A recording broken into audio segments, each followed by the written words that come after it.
Hello मेरे प्यारे दोस्तों। मैं अपने चैनल एस सुरीली वॉइस में आप सबका स्वागत करता हूं। दोस्तों, मैं आपके लिए दिलचस्प कहानियां लाता रहता हूं। कृपया मेरे चैनल को लाइक और सब्सक्राइब करके मुझे सपोर्ट और मोटिवेट करें, क्योंकि लाइक और सब्सक्राइब बिल्कुल फ्री है। प्यारे दोस्तों, का आपका चैनल को लाइक और सब्सक्राइब करना आप भाई बहनों से प्यार जैसा महसूस होता है और वही हमारी मेहनत का फल होता है। प्यारे दोस्तों, चैनल को लाइक और सब्सक्राइब जरूर करें। इससे हमें अच्छी अच्छी कहानियाँ बनाने के लिए हिम्मत मिलती है। तो चलिए कहानी शुरू करते हैं। दोस्तों, विवाह के 25-26 के बीच में उसने जितनी बार मेरे बनाए खाने और मेरी तारीफ़ की थी, उसे उंगलियों पे गिना जा सकता था।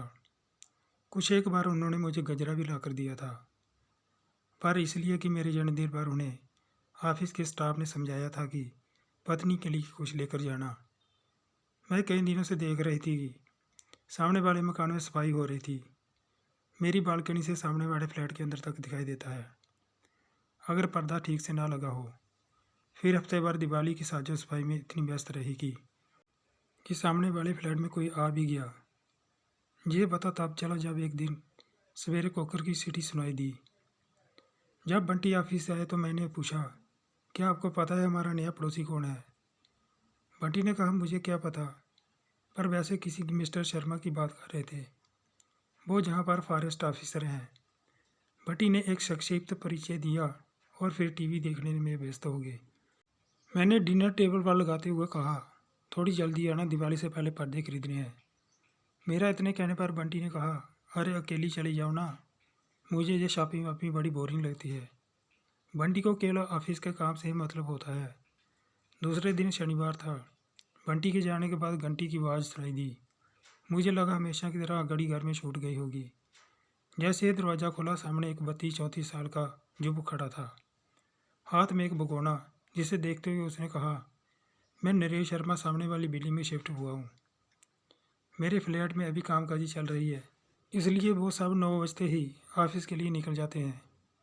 शाम 4 बजे दूध वाला आएगा, प्लीज़ आप ये भगोना रख लीजिए और दूध ले लीजिएगा। मैंने उस समय कुछ नहीं पूछा। अब तो हर तीसरे चौथे दिन ये सिलसिला सा हो गया था। भगोना देने और लेने के साथ साथ 2-4 बातें खड़े खड़े हो जाती थी। मसलन, शर्ट अच्छा लग रहा है, आज क्या खाया कैंटीन में, वगैरह वगैरह। धीरे धीरे बातों का दौर भी बढ़ने लगा। एक दिन शाम को ऑफिस से लौटने के बाद जब वो दूध का भगोना लेने आया तो मैंने उसे चाय पीने के लिए कहा। उसे भी चाय की तलब थी, साथ ही बैचलर होठ से उकताहट भी होती होगी, शायद इसलिए वो सहस्र अंदर आ गया। बातों बातों ने उसने बताया कि वो भोपाल का रहने वाला है। 3 विवाहित बहनों और माता पिता के साथ का एक मध्यवर्गीय परिवार उसके लिए विवाह हेतु रिश्ते देखे जा रहे हैं, पर उसने माता पिता के हाथों में ये जिम्मेदारी दे रखी थी। इसी बीच बंटी भी ऑफिस से आ गए। मैंने उसका परिचय कराते हुए कहा, ये हैं शर्मा साहब। फिर बंटी और नरेश के बीच लंबी बातचीत हुई। ऑफिस से लेकर शहर के मनोरंजन केंद्र तक अधिकतर समय नरेश के बोलने की आवाज़ आ रही थी। एक दिन सवेरे जब नरेश दूध का भगोना देने आया, तब मैं नहाकर निकली थी, सफ़ेद साड़ी में गीले बालों के साथ। जैसे ही उसकी नज़र मुझ पर पड़ी, वो देखता ही रह गया। मैंने भगोना उसके हाथ से लिया, तब उसकी नज़र मेरे ऊपर से उठी। नरेश कहने लगा, आप तो गुलाब पर पड़ी शबनम के मोती जैसी लग रही हो, गजब की सुंदर। अपनी तारीफ सुने एक अरसा बीत गया था। मुझे तो विश्वास नहीं हो रहा था कि मैं अब भी सुंदर हूँ। दिन का खाना बनाते समय पुरानी यादें ताज़ा हो गई। स्कूल कॉलेज में सखियाँ मुझसे ये कहकर जल्दी थी, तुम हमारे साथ मत चलो, सब तुम्हें ही देखते हैं, हमारी तरफ तो कोई देखता ही नहीं। फेयरवेल में मुझे ब्यूटी क्वीन का खिताब मिला था, पर शादी के बाद बंटी की दुआ सीमता और गृहस्थी के काम में फंस कर रह गई। नरेश के प्रशंसा भरे शब्द उसे जब न तब गुदगुदाते रहते।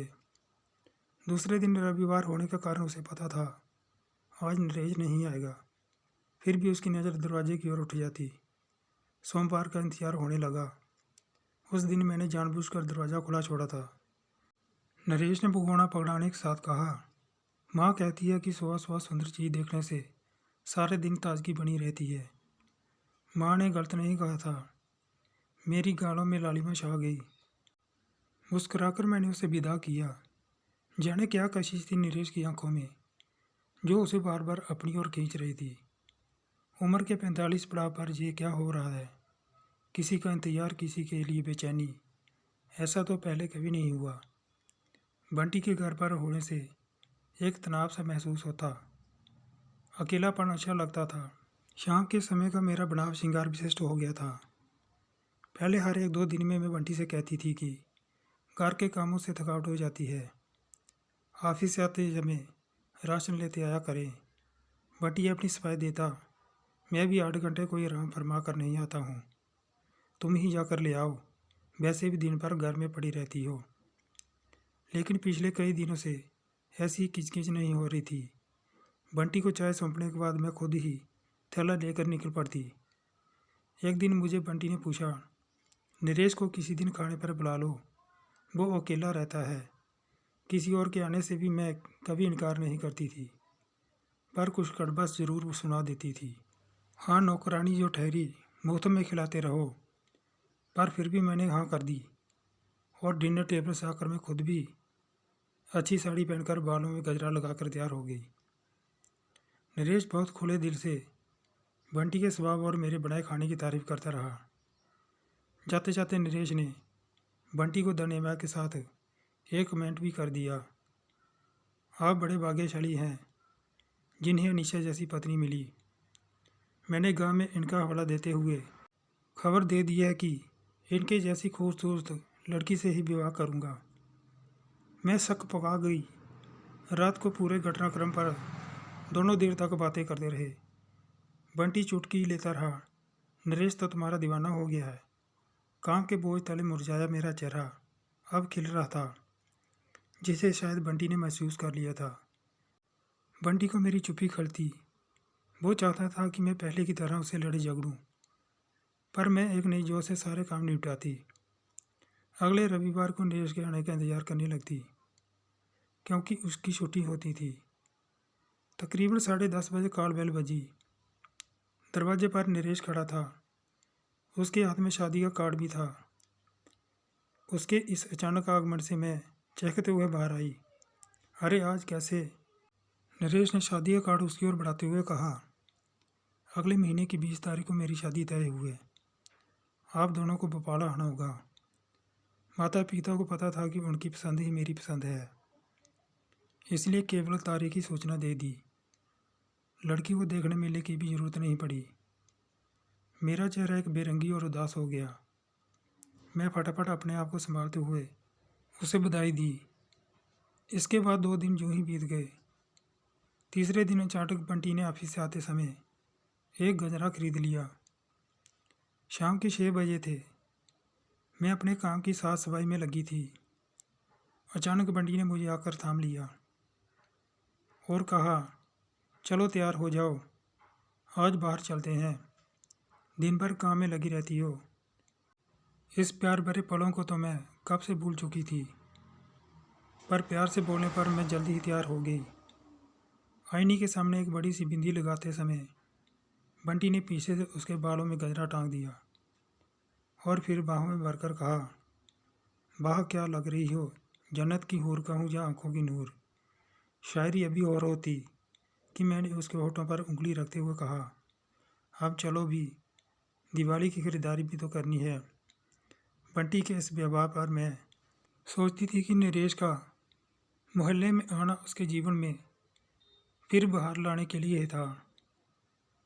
प्रशंसा ही वो कड़ी है जो तमाम खामियों के बावजूद एक दूसरे को अपनाने और जोश के साथ जीवन जीने का आकर्षण पैदा करती है। एक दिन सवेरे जब नरेश दूध का भगोना देने आया, तब मैं नहाकर निकली थी, सफ़ेद साड़ी में गीले बालों के साथ। जैसे ही उसकी नज़र पड़ी तो वो देखता ही रह गया था। मैंने जब भगोना उसके हाथ से लिया तब उसकी नज़र मेरे ऊपर से टूटी। प्यारे दोस्तों, ये थी आज की कहानी कैसी लगी ज़रूर बताएं और चैनल को लाइक और सब्सक्राइब करके मुझे सपोर्ट और मोटिवेट करें, क्योंकि ऐसी ही दिलचस्प कहानियाँ इस चैनल पर लाता रहता हूँ। प्यारे दोस्तों, लाइक और सब्सक्राइब करना बिल्कुल फ्री है।